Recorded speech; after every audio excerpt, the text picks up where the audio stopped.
வணக்கம். மூன் செய்திகளுக்காக முத்தமிழ்ச்செல்வி. இன்றைய முதன்மை செய்திகள்.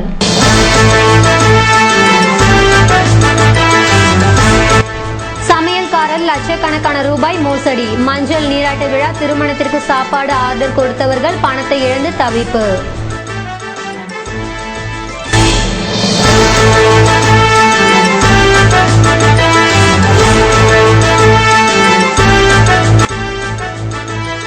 புதுவையில் தமிழர் களம் அமைப்பினர் கைது. இலங்கை அதிபரை கண்டித்து துரத்தி அடிக்கும் போராட்டம் நடத்திய முயன்றதால் கைது.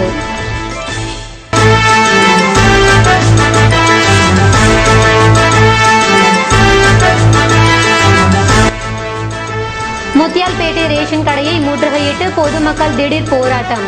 வேறு இடத்திற்கு மாற்றும் நடவடிக்கைக்கு கண்டனம்.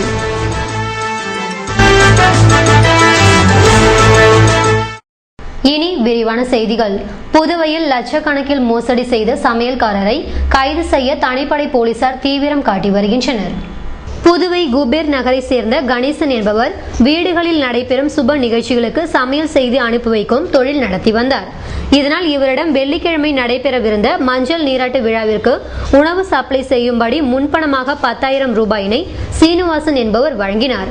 இதேபோல் பெருமாள் என்பவர் வருகிற 10ஆம் தேதி நடைபெறவிருக்கும் திருமணத்திற்கு சாப்பாடு செய்யும்படி 50,000 ரூபாயினை வழங்கியுள்ளார்.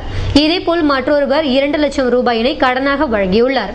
இப்படி பலரிடம் கணேசன் பணம் வாங்கி இருப்பது தெரிய வந்துள்ளது. இந்நிலையில் வெள்ளிக்கிழமை நடைபெற்ற மஞ்சள் நீராட்டு விழா சாப்பாட்டிற்காக பணம் கட்டியவர்கள் சமையல்காரர் கணேசனை தொடர்பு கொள்ள முடியவில்லை. இதனால் சம்பந்தப்பட்டவர்கள் கணேசன் வீட்டிற்கு சென்று பார்த்துள்ளனர். அங்கு அவர் குடும்பத்துடன் தலைமறைவாகி இருப்பது தெரிய வந்தது. இதனை கண்டு அதிர்ச்சி அடைந்த பணம் கொடுத்தவர்கள் ஒதியஞ்சாலை காவல் நிலையம் வந்து முற்றுகையில் ஈடுபட்டனர். பணத்தை ஏமாற்றி சென்ற கணேசனை கைது செய்ய வேண்டும் என வலியுறுத்தினர். இதனிடையே கணேசனுக்கு 25க்கும் மேற்பட்டவர்கள் லட்சக்கணக்கில் பணத்தை கடனாக கொடுத்திருப்பது தெரிய வந்துள்ள நிலையில் அவரை கைது செய்ய தனிப்படை போலீசார் தீவிரம் காட்டி வருகின்றனர். இலங்கை அதிபர் ராஜபக்சவை கண்டித்து தமிழர் களம் கட்சியினர் துரத்தி அடிக்கும் போராட்டத்தில் ஈடுபட்டதால் கைது செய்யப்பட்டனர். சுப்பிரமணிய சுவாமி இந்திய இறையாண்மைக்கு குந்தகம் விளைவிக்கும் விதமாக இலங்கைக்கு ஆதரவாகவும் தமிழர்களுக்கு எதிராகவும் குரல் கொடுத்து வருகிறார். ஆகவே ராஜபக்சேவை கண்டித்தும் சுப்பிரமணிய சாமியை பாஜக கட்சியிலிருந்து துரத்த வேண்டும் என்றும் ராஜபக்சே அவர் கூட்டாளி சுப்பிரமணிய சுவாமி ஆகிய இருவர்களையும் துரத்தி அடிக்கும் போராட்டத்தை தமிழர் களம் அமைப்பை சார்ந்தவர்கள் நடத்தினர். மாநில செயலாளர் அழகர் தலைமை தாங்க அன்பழகன், வேலு பிரபாகரன், சதீஷ், வெங்கடாச்சலம், செல்வமணி, விஜயரங்கன், ராசா, பெருமாள் ராசா, அசோக், ஏழுமலை ஆகியோர் முன்னிலை வகித்தனர். தமிழர் தேசிய இயக்கம் அழகிரி, மக்கள் வாழ்வுரிமை இயக்கம் ஜெகநாதன், மக்கள் உரிமை கூட்டமைப்பு சுகுமாரன், தந்தை பெரியார் திராவிடர் கழகம் செந்தமிழர் இயக்கம் தமிழ்மணி, தந்தை பெரியார் திராவிடர் கழகம் மோகன், திராவிடர் விடுதலை கழகம் தந்தை பெரியன், தமிழக வாழ்வுரிமை கட்சி ஸ்ரீதர், நாம் தமிழர் கட்சி வேலுசாமி, மனித உரிமை நுகர்வோர் பாதுகாப்பு இயக்கம் முருகானந்தம், கிராமப்புற மக்கள் பாதுகாப்பு இயக்கம் சந்திரசேகர், மீனவர் விடுதலை வேங்கைகள் அமைப்பு மங்கையர் செல்வம், மாணவர் கூட்டமைப்பு சுவாமிநாதன், லோக்ஜன சக்தி புரட்சிவேந்தன், பெரியார் இலக்கிய மன்றன் சடகோபன், அம்பேத்கர் தொண்டர்படை பாவாடை ராயன் ஆகியோர் போராட்டத்தில் கலந்து கொண்டு கண்டன உரை நிகழ்த்தினர்.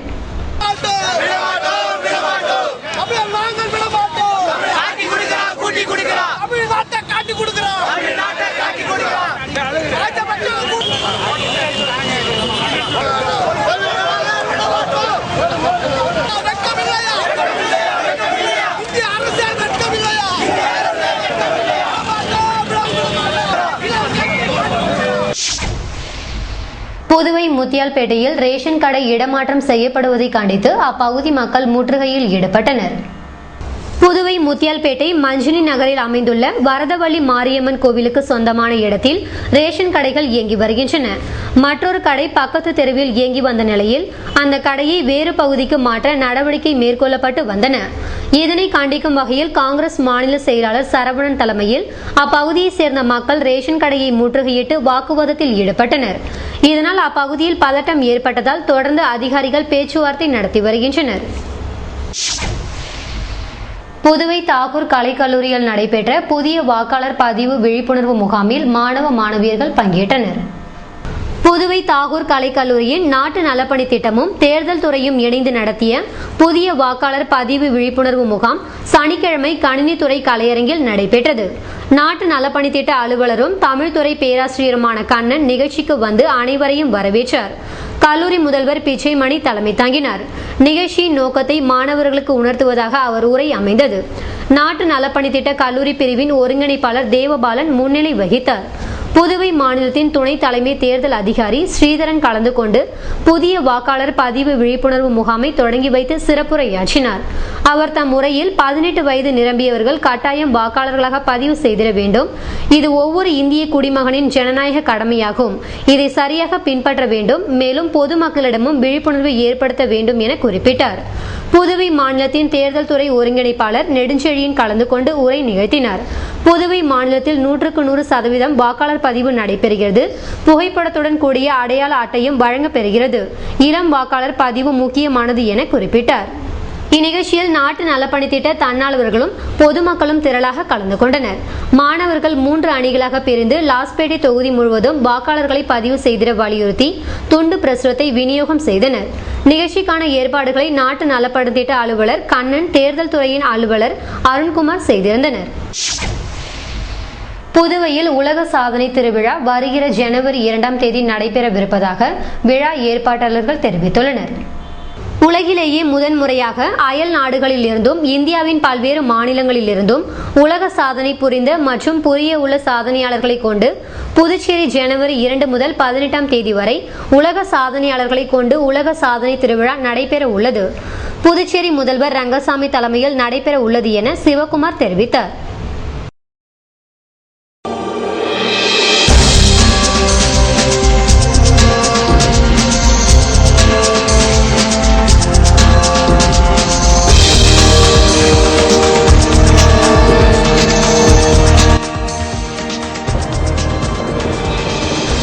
மாவட்டங்களைச் சேர்ந்த திருநங்கைகள் புதுவையில் ஆர்ப்பாட்டம். தமிழக மீனவர்களை விடுவிக்க கோரிக்கை.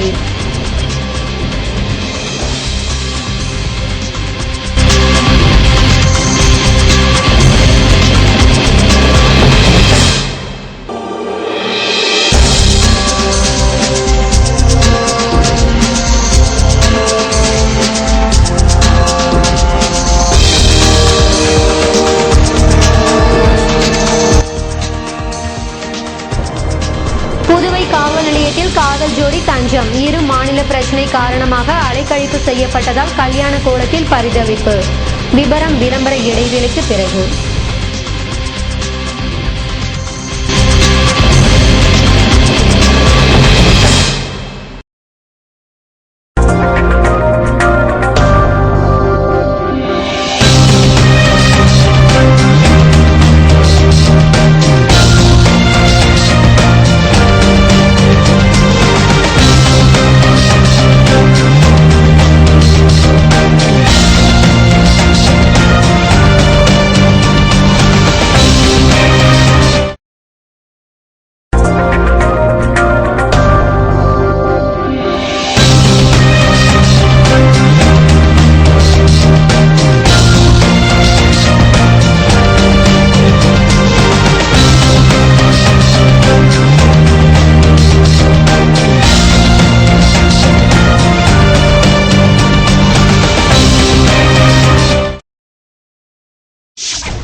செய்திகள் தொடர்கின்றன. வெளியூர் அருகே உள்ள கூடப்பாக்கம் அரசு பள்ளி மாணவ மாணவிகளுக்கு சட்டமன்ற உறுப்பினர் இலவச சைக்கிள்களை வழங்கினார். கூடப்பாக்கம் அரசு மேல்நிலைப் பள்ளியில் மாணவ மாணவிகளுக்கு இலவச சைக்கிள் வழங்கும் நிகழ்ச்சி நடைபெற்றது. இந்நிகழ்ச்சிக்கு பள்ளி துணை முதல்வர் வைத்தியநாதன் தலைமை தாங்க விரிவுரையாளர் பிரேம்குமார் ஜூலியன் முன்னிலை வகித்தார். ஊசுடு தொகுதியின் சட்டமன்ற உறுப்பினர் கார்த்திகேயன் பங்கேற்று பள்ளி மாணவ மாணவிகளுக்கு இலவச சைக்கிள்களை வழங்கினார். ஆசிரியர் கோகுலன் நன்றி கூறினார். இந்நிகழ்ச்சி ஏற்பாடுகளை அனைத்து ஆசிரியர்களும் செய்திருந்தனர். புதுவை லாஸ்பேட்டை குறிஞ்சி நகர் பகுதியில் பாரதிய ஜனதா கட்சியினர் தூய்மை பணியை மேற்கொண்டனர். பிரதமர் நரேந்திர மோடி வழிகாட்டுதலின் பேரில் புதுச்சேரி பாரதிய ஜனதா கட்சியின் சார்பில் பல்வேறு இடங்களில் தூய்மை சுகாதாரம் பாரதம் நிகழ்ச்சிகள் நடைபெற்று வருகின்றன. லாஸ்பேட்டை தொடர் நிகழ்ச்சி குறிஞ்சி நகர், அசோக் நகர் பகுதியில் குறிஞ்சி நகர் தூய்மைப்படுத்தும் பணி நடைபெற்றது. உழவர்கரை மாவட்ட இளைஞர் தலைவர் தலைமையில் நடைபெற்ற நிகழ்ச்சியில் மாநில பொதுச் செயலாளர் சாமிநாதன் தொடங்கி வைத்தார். புதுவை ரோட்டரி கிளப் நிர்வாகிகள் தலைவர் சந்திரசேகர் மற்றும் செல்வநாதன், மரிய சூசை, பழனியப்பன் உட்பட பலர் பங்கேற்றனர். இலங்கையில் தண்டனை விதிக்கப்பட்ட தமிழக மீனவர்களை விடுதலை செய்ய வேண்டும் என வலியுறுத்தி பன்னாட்டு மனித உரிமை பேரவையினர் ஆர்ப்பாட்டத்தில் ஈடுபட்டனர். இலங்கை கொழும்பு நீதிமன்றத்தால் தூக்கு தண்டனை விதிக்கப்பட்ட தமிழக மீனவர்கள் 5 பேரை விடுதலை செய்ய நடவடிக்கை எடுக்க வேண்டும் என வலியுறுத்தி பன்னாட்டு மனித உரிமைகள் பேரவையினர் கவன ஈர்ப்பு போராட்டத்தை நடத்தினர். இதற்கு தலைவர் சக்திவேல் தலைமை தாங்க இதில் பேரவை நிர்வாகிகள், உறுப்பினர்கள், பொதுமக்கள், புதுவை, கடலூர், விழுப்புரம் மாவட்ட திருநங்கைகள் பங்கேற்றனர். பாதுகாப்பு கேட்டு வந்த காதல் ஜோடிக்கு போலீசார் மறுப்பு தெரிவித்ததால் ஆளுநர் மாளிகைக்கு முன்பாக தர்ணா போராட்டத்தில் ஈடுபட்டனர். விழுப்புரம் மாவட்டம் கோட்டக்குப்பம் அருகே உள்ள கீழ்புத்துப்பட்டு பகுதியில் இலங்கை அகதிகள் முகாம் உள்ளது. அங்கு வசித்து வருபவர் நாகேஸ்வரி. இவர் கடந்த 10 நாட்களுக்கு முன் வீட்டை விட்டு சென்றுள்ளார். பின்னர் வீடு திரும்பவில்லை. இது குறித்து நாகேஸ்வரியின் தாயார் கோட்டக்குப்பம் போலீசில் புகார் அளித்துள்ளனர். போலீசார் வழக்கு பதிவு செய்து நாகேஸ்வரியை தேடி வந்தனர். இந்நிலையில் அதே முகாமில் வசித்தும் புனிதகுமார் நேற்று மாலை நாகேஸ்வரியை புதுவை மணக்குள விநாயகர் கோவிலில் வைத்து திருமணம் செய்து கொண்டார். பின்னர் தங்களது உயிருக்கு பாதுகாப்பு கேட்டு வடக்கு SP ரவிக்குமாரிடம் தஞ்சம் அடைந்தனர். காணாமல் போன பட்டியலில் கோட்டக்குப்பம் போலீசில் நாகேஸ்வரி வழக்கு இருந்ததால் கோட்டக்குப்பம் காவல் நிலையம் செல்லுமாறு SP அறிவுறுத்தினார்.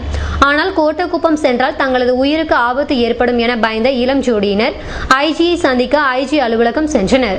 அங்கு IG இல்லாததால் கவர்னர் மாளிகை முன்பு அமர்ந்து தர்ணா போராட்டத்தில் ஈடுபட்டனர். தகவல் அறிந்த பெரிய கடை போலீசார் சம்பவ இடத்திற்கு சென்று இளம் ஜோடியை ஆட்டோவில் ஏற்றி கோட்டக்குப்பம் காவல் நிலையம் அனுப்பி வைத்தனர். இருவரையும் விசாரித்த கோட்டக்குப்பம் போலீசார் புனிதகுமார் சகோதரருடன் அனுப்பி வைத்தனர்.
புதுவையில் இன்றைய வெப்பநிலை அதிகபட்சமாக 29 டிகிரி செல்சியஸாக பதிவானது. நாளைய வானிலை 30 டிகிரி செல்சியஸாக காணப்படுவதுடன் மழை பெய்யும் என வானிலை மையம் தெரிவித்துள்ளது.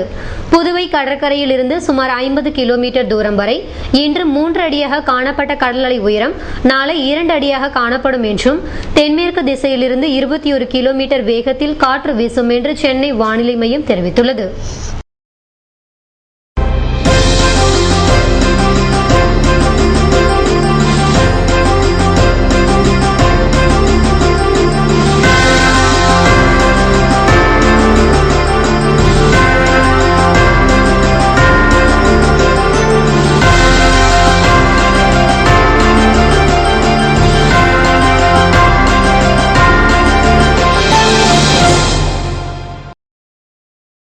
மீண்டும் இன்றைய முதன்மை செய்திகள்.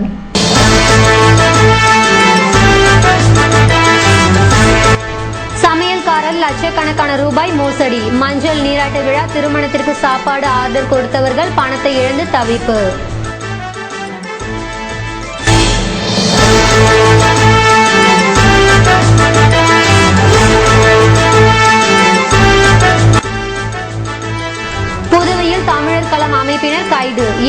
அதிபரை கண்டித்து துரத்தி அடிக்கும் போராட்டம் நடத்திய முயன்றதால் கைது.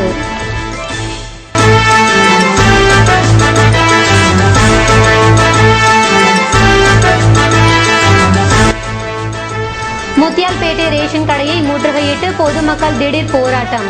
வேறு இடத்திற்கு மாற்றும் நடவடிக்கைக்கு கண்டனம்.